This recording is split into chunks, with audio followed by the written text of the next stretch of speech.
Hello everyone, I've seen some horrific actions occur in the femboy space. As someone that makes femboys safe for work guides, I feel like I'm responsible for keeping y'all safe. This guide will be a lot more serious and cover a lot more heavier topics. I recommend everyone to watch this all the way through and share this information to everyone you know. It'll help you avoid sticky situations. I'll cover two aspects for this, both online and in person. This guide will be more focused on online since that's where I hear the most horror stories at. If you're here for IRL, I'll have some information about that, but not as much for online. Now then, the first subject I want to talk about is groomers.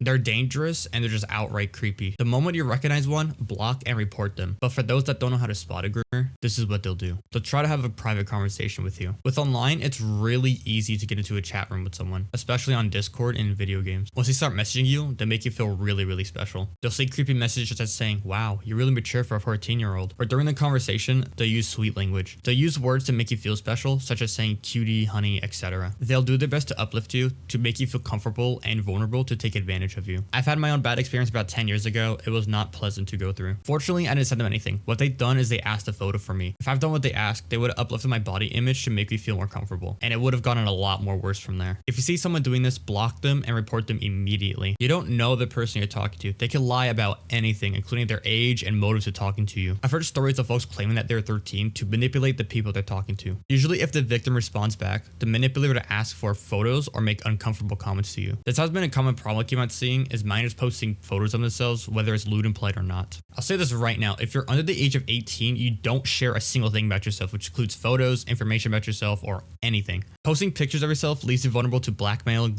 and a bunch of nasty situations you don't want to be in. Not only that, the pictures most minors try to replicate is 18+ photos without them realizing it. The best thing you do for yourself is not post a single photo of yourself until you're 18+ years old. Once you are 18, think to yourself, are you comfortable having those images up on the internet? Also, if anyone's asking photos for a minor, it's just sick and gross. Nobody should be asking that kind of stuff. Immediately block and report the user if you ever see that. I'll even put a link in the description where it goes to the FBI website to put in any tip of any groups you see. Hopefully it should get them arrested. Speaking of not posting photos of yourself, I should mention what you shouldn't do, okay? This could help you avoid situations such as blackmail. First one I want to mention is not sharing photos of yourself. Even if you post to your friends, you don't know who they'll share it to. They could use those photos against you, or worse, it gets shared to the wrong individual. You don't want your pictures to be used as either NSFW material or even using as blackmail material. Another thing is making lewd and polite jokes. I keep on seeing minors keep on making unfunny jokes saying, "Are you top or bottom?" The only thing you need to be a top of is your fucking grades. Like, these kind of jokes leave you vulnerable to remember what I said about misinformation about motives of talking to you? They could easily pose as someone as your age and could do something similar as you. It's weird, creepy, and terrifying. I'm going to be talking about ways to combat this. Avoid photos or sharing personal information about you. This includes age, activities, photos, or even video footage of yourself. Girls want to relate to you and be as close as possible to you. This also means don't do video calls or share your desktop. By you going on a website on a store, it could leak where you live. And by you sharing your own room, it'll give groomers something to talk about to you. Also, you don't want your information to be used as blackmail or even NSFW materials. This also includes not sharing your photos even to your friends. You don't know who your friends are going to share that information to. And if you're curious about knowing someone else's age, do not share your own age first. Also, avoid sharing your own age as much as possible. Once you tell your age to a group,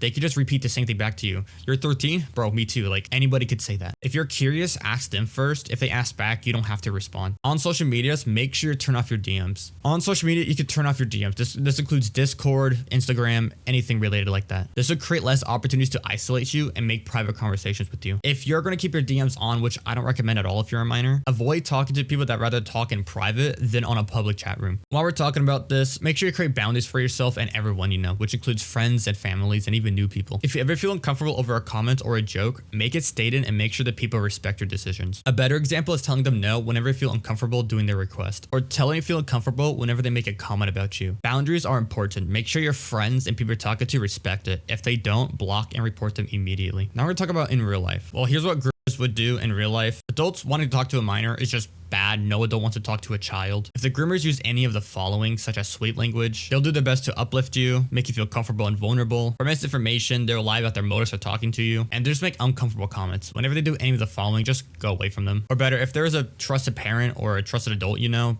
report them to them. If you want to be a femboy in public, here's some safety precautions you could do. First, check the environment out if it's even safe to be a femboy in there. Second, being in a group with your friends is also really helpful too. And third, check if the location is friendly with the LGBT. One of the best locations situations to dress up is definitely if the region is LGBT plus friendly. Also, the next segment, I'm gonna call them the Weezeman rules. Don't do stupid things in stupid places with stupid people at stupid time. Also, if stuff gets hectic, you should at least know some self-defense for emergencies. You can learn self-defense tactics from self-defense classes. You could always use a pepper spray or even bring in a flashlight to flash someone's eyes. Since you'll be out in public, also be aware of your situational awareness. Be aware of copycat behaviors. Whenever you slow down, somebody else slows down. When you speed up, somebody else speeds up. When you cross the street, somebody else crosses the street. If you see any individuals doing this, make sure they're looking for any possible escape routes. Also, just a rule of thumb, don't go into a one-way in or a one-way out situation, such as alleyways. If you are in a sticky situation, verbal de-escalation is your best option. If that don't work, resort to self-defense. Self-defense is using whatever you have to defend yourself, which means running, screaming, pepper spray, using a flashlight, or using whatever you can to defend yourself. Anyways, this is the end of the guide. I really wanted to create a safe space for femboys, and I hope my information helps you all out. Thank you so much for watching.